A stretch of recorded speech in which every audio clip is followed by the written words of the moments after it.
What if the worst night of your life was actually the opening moment of your greatest story? Stay with me, because by the time this ends, you might start questioning everything you think you know about hitting rock bottom. Welcome back to Dream Life Stories. Grab something to eat, get comfortable, and remember, the people in these stories had every chance to do the right thing. They just chose not to. Leave a comment and make sure to subscribe. You're going to enjoy this. My name is Peter Austin, and 14 months ago, I was worth $4.2 million. I know what you're thinking. What went wrong? Everything went wrong. In just 72 hours, my construction business fell apart because of a federal contract issue I never saw coming. My bank accounts were locked faster than you can say due process. And the house I had spent 19 years paying for was gone, taken by a lender who didn't hesitate for even a second. 72 hours. I've had grocery runs that lasted longer than that. I was 61 years old. My knees ached every morning. I needed reading glasses just to check my phone. And suddenly I was starting over with absolutely nothing. But here's the part that stayed with me. The part that still wakes me up at 3 a.m. It wasn't the money, it was my son. His name is Daniel. I used to call him Danny back when he didn't mind it. He's 34 now, living in a nice colonial house in Naperville with his wife Rebecca and their 2 kids. I helped with the down payment on that house. Not bragging, just giving you the full picture. So when everything fell apart, I drove to Naperville. 2 hours on the road with everything I owned packed into the back seat of my 2019 Buick. When I knocked on his door, I wasn't asking for much. I didn't want a mansion or a handout. I just needed a couch for a few days, maybe a week, just enough time to think clearly again. Daniel opened the door and looked at me the way people look at a bad accident. Like he felt sorry, but also wished he didn't have to see it. "Dad," he said, already stepping outside, already lowering his voice so Rebecca wouldn't hear. "What are you doing here?" "My house is gone, Danny." He flinched. Actually flinched like the word gone hurt him physically. "I know, I heard. I'm really sorry, I am. But this isn't a good time. This same kid whose little league fees I paid for 17 years straight. The same kid whose college tuition I covered by working double contracts. The same kid who wore a suit to my company's launch party and proudly told everyone his dad built things that lasted." "Danny," I said slowly, "it's Tuesday." Rebecca she's not really comfortable with, "I'm your father." The silence that followed was the loudest thing I've ever heard. Louder than the call from my lawyer. Louder than the bank reading out the foreclosure terms. Louder than all of it. He looked down at his shoes. "I know," he said quietly. "I'm sorry, Dad." And then he closed the door. "Stay with me here, because this is the moment. This is the moment everything changes. Just not in the way you might expect." I walked back to my car. I sat down and stared at the steering wheel for a long time. And then I laughed. Not a happy laugh. Not a healthy one. The kind of laugh a man lets out when the universe has made it very clear it has a sense of humor. And he does not. I leaned my seat back, pulled my jacket over myself like a blanket, and slept in that car right in front of a house I helped pay for, in a neighborhood I helped my son get into. You really can't make this kind of thing up. By the way, the seats in a 2019 Buick are not made for sleeping. Just putting that out there. Whoever designed those headrests clearly never imagined someone losing everything and trying to rest in one. There's probably a feedback form somewhere that could have used my opinion. I woke up the next morning to someone knocking on my window. My first thought was, police. My second thought was, great, now I'm getting a ticket for sleeping in my own son's neighborhood. My third thought, when I actually focused, was that the man outside my window didn't look like any officer I'd ever seen. He looked to be in his 60s, wearing a charcoal suit at 7 in the morning. His shoes were so polished I could probably see my own tired reflection in them. He stood straight, like a man who had never waited in a line a day in his life. He knocked again, 3 calm, precise knocks, then waited. I rolled down the window. "Mr. Austin," he said. I blinked. "Yeah?" "My name is Gerald. I am the personal assistant to Mr. Raymond Holt." He paused, like the name should mean something. It didn't. Seeing that, he continued smoothly. "Mr. Raymond Holt has requested your presence at his estate this morning.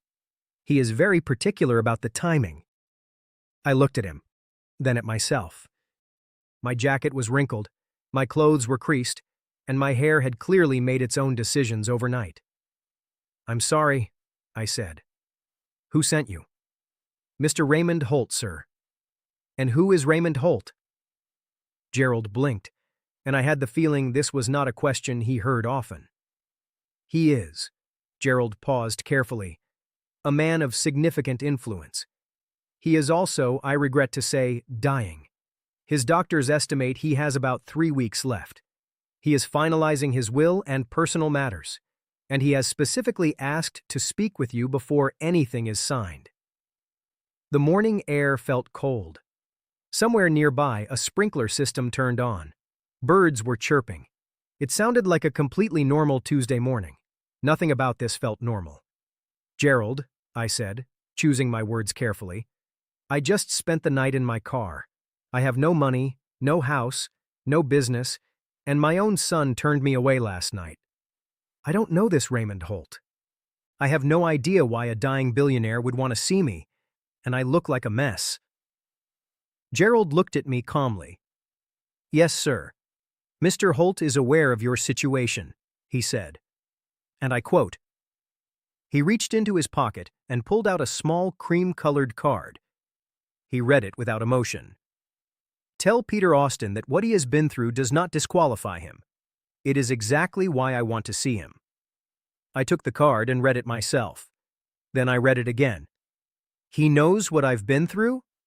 "Mr. Holt," Gerald said, putting the card away neatly, "knows quite a lot about you, sir." And right there, that's when I felt it. The hairs on the back of my neck stood up. Not because of the cold, not even because of surprise. Something deeper. Instinct. I followed Gerald's car, a black Mercedes that made my Buick feel embarrassed, for about 45 minutes outside the city. Eventually, we passed through large iron gates onto a private road lined with huge oak trees. Trees so old they felt like they had been standing there for generations, like they were part of a statement. The estate at the end of the road was the kind of place you wouldn't find on Google Maps, the kind of place that didn't need to be found. I stepped out of my car. Gravel crunched under my shoes. The sunlight hit the roof in a way that almost didn't look real. At the entrance, Gerald turned to me. "One last thing, Mr. Austin. Mr. Holt will tell you something today that may be very difficult to believe. He only asks that you listen fully before you respond." I looked at him. What is he going to tell me? Gerald opened the door, his expression unchanged. "That," he said quietly, "is for Mr. Holt to explain." I walked inside, and from that moment on, nothing was ever the same again. If you've stayed with me this far, do one quick thing. Subscribe. Many people watch without doing it, but it costs you nothing and means a lot to us. Thank you, honestly. The inside of Raymond Holt's estate was the kind of place that made you think about every poor decision you had ever made. Not because it was flashy. That was the thing. It wasn't filled with gold decorations or large paintings of horses. It was quiet wealth, the kind that doesn't need to prove anything. Dark wood walls, books everywhere, real books, thousands of them, reaching from floor to ceiling, even just in the hallway. The air smelled like leather, and something light and floral, like fresh flowers had been cut somewhere nearby, and the scent had slowly spread through the house. Gerald walked ahead of me without speaking. His shoes made no sound on the marble floor. Mine, however, squeaked twice, loud enough to notice. It felt like the house itself was judging me. We stopped in front of a pair of large double doors at the end of a long hallway.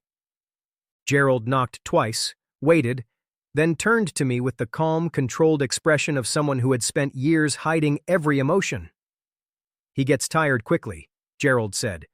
If he shuts his eyes, don't panic. He is still listening.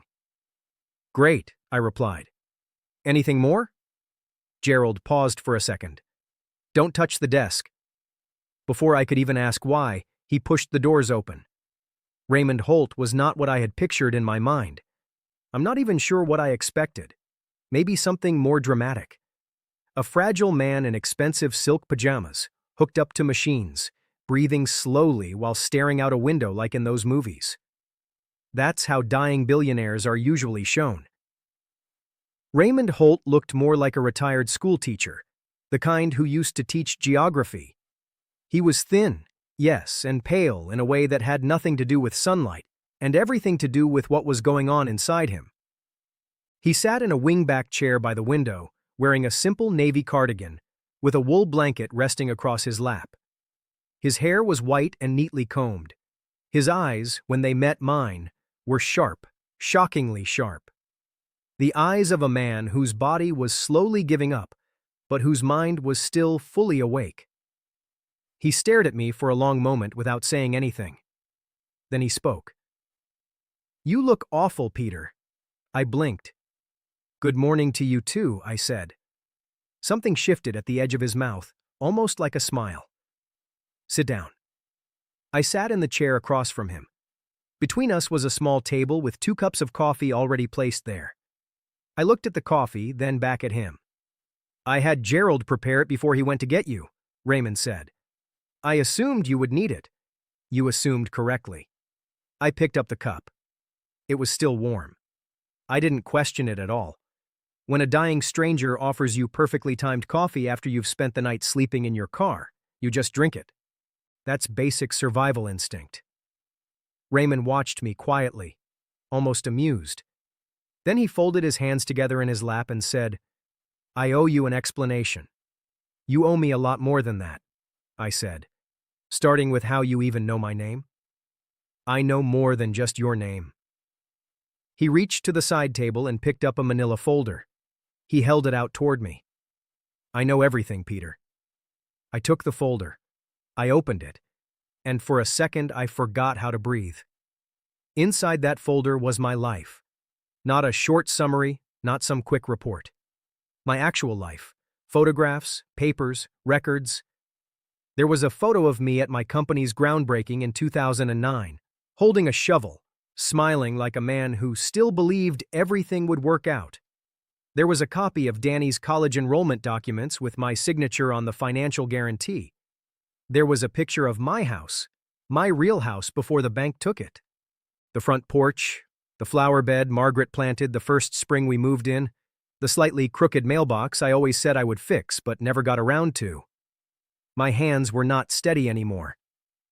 How do you have all this? I asked. I've been watching you, Raymond said calmly, like that was a completely normal thing to say. For a very long time. The room went very quiet. Raymond, I said slowly as I set the folder down, you need to understand something. Depending on what you say next, this conversation could go in a very different direction. He almost smiled again. 39 years, Peter. I have been watching you for 39 years. The number hit me hard. 39. I paused and did the math. That would mean I was 22. I didn't have anything worth watching at 22. I was broke and working a forklift in a warehouse in Cincinnati. He paused. My car went off the road on Route 32, straight into a ditch. It was the middle of the night, in the middle of winter. I just stared at him. There was no one around, he continued. I had a head injury. I couldn't find my phone. The car wouldn't start. The temperature was dropping fast.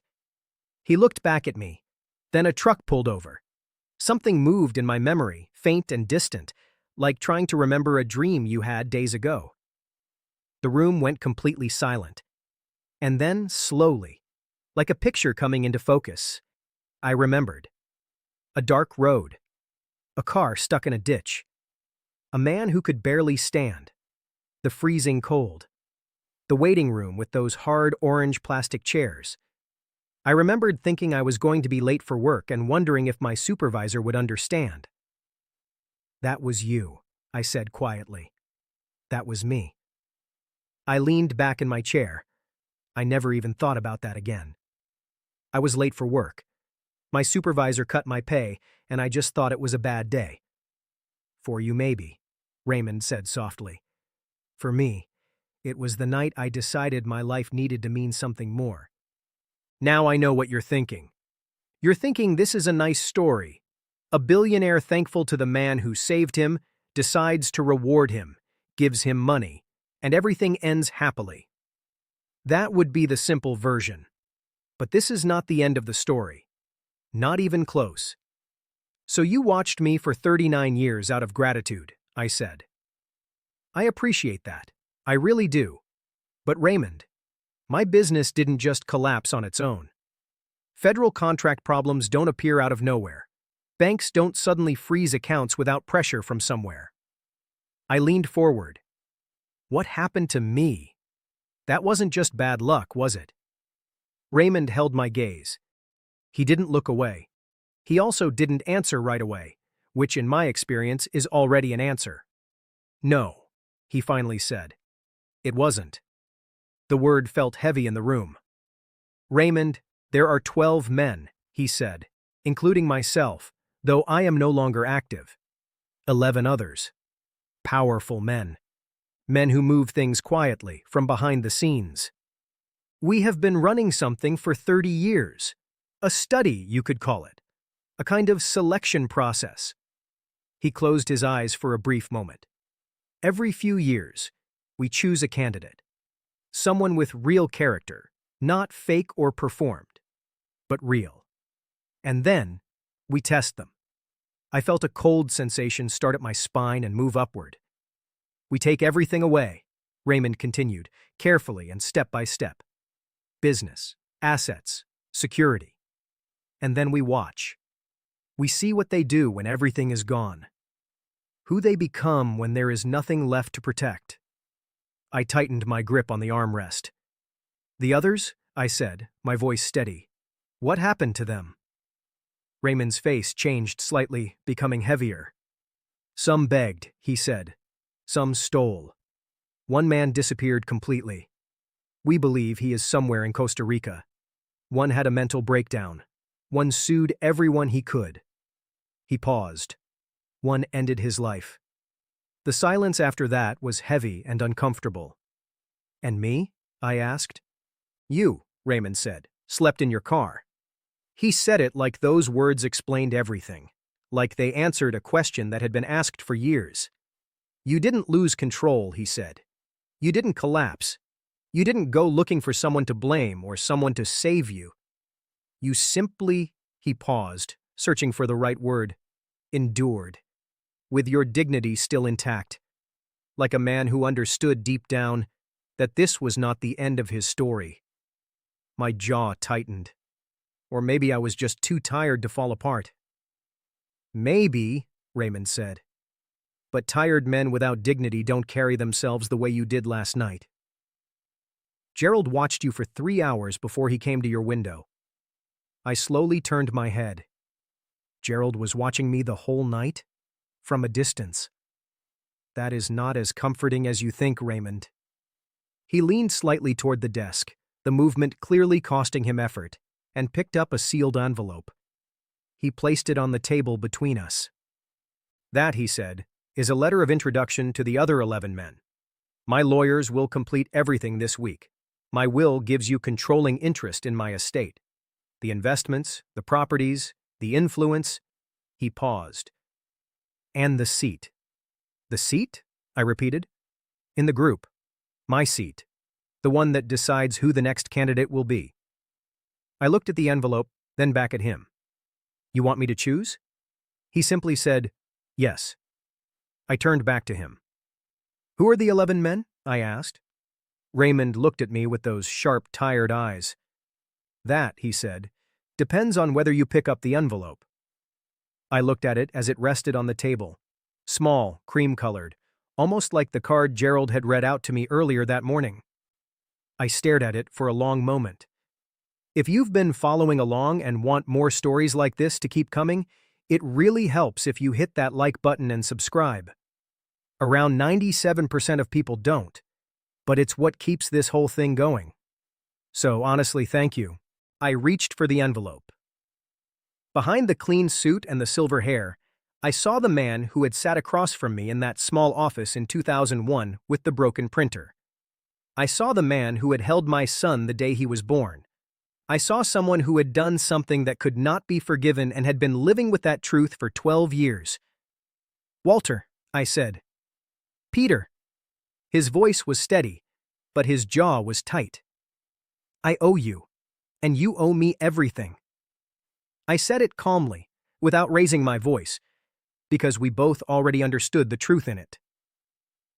"We both know that," I added. "So I'm only going to say this once, and I need you to listen carefully to every single word I say." He gave a slow nod, the kind people give when they realize something serious is about to happen. I reached inside my jacket and took out the cream-colored envelope, holding it for a brief second before placing it on the table in front of him with quiet intention. I slowly looked around the room, meeting each face one at a time, making sure no one could look away or pretend they weren't part of it. "You don't get to decide what breaks a person," I said quietly but firmly. "You don't get to make that decision for someone else." The room went completely still, like even the air itself had stopped moving. Then I spoke again. "The man who took his own life. What was his name?" There was a pause, an uncomfortable one, before one of the men standing near the window finally answered in a low voice. Marcus Del Rey." I nodded slightly. "Did he have children?" No one answered at first. I asked again, a little more direct this time. "Did he have kids?" "2 daughters," the man said. I let that hang there for a moment before I spoke again. "Then this ends," I said. "Not just for me. For all of this. This group, this process. Whatever name you've given it to, make it sound acceptable. It ends completely." I leaned forward slightly, my voice steady. "That is my condition for accepting Raymond's estate. You shut down the selection process forever." I tapped the envelope lightly with my fingers. "And you take everything you've built, all that power, all those connections, all that influence you've spent 30 years creating, and you use it differently. You redirect it. Because right now, there are men and women out there losing everything, not because they failed, not because they deserve it, but because life decided to hit them all at once." I straightened my jacket as I stood a little taller. "Real people," I continued. "Not candidates, not experiments, not names on a list. People. You want to know what someone is really made of? Then help them. Fund them. Stand behind them. Watch what they build when someone actually believes in them instead of trying to break them first.